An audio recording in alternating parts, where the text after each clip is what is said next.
एक गांव में 5 बहुएं रहती थी। पांचों में अक्सर झगड़े काम के पीछे होता रहता था।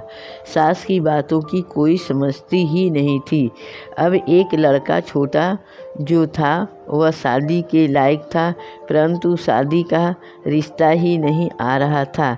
लड़के की माँ सोचती थी कि झगड़े के कारण ही हमारे छोटे लड़के की शादी नहीं हो पा रहा है और ज़्यादा चिंता में रहती थी। एक समय जब लड़के की माँ कहीं शादी में गई थी, तभी लड़का जो छोटा था वह भी शादी में साथ गया था और वहीं पर एक सज्जन परिवार ने अपने लड़के की शादी के लिए तैयार हो गया।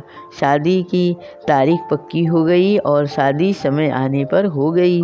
छोटी बहू तो शिव की पुजारन थी और घर आने पर बहू ने सब परिवारों को बहुत ही खुशी के साथ चलाने लगी।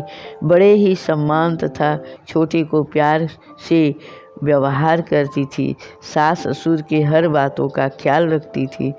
एक दिन सास के छोटी बहू ने पैर दबा रही थी, तभी सास ने बोली कि बहू, तुम दिन भर एकदम काम करती रहती हो, क्या तुम आराम नहीं कर सकती?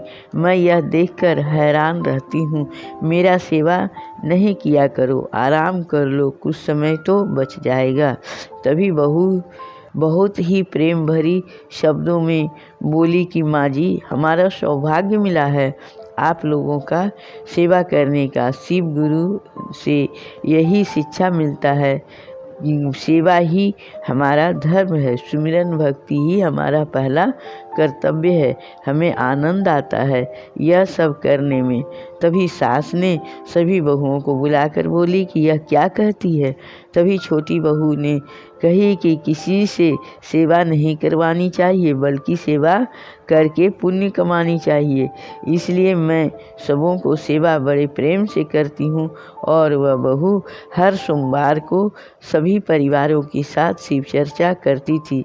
एक समय ऐसा आया कि सभी परिवार एक साथ बड़े प्रेम से कामकाज करते थे और प्रेम से रहते थे। घर में परिवार को लेकर एक दूसरे में कभी झगड़ा नहीं होता था।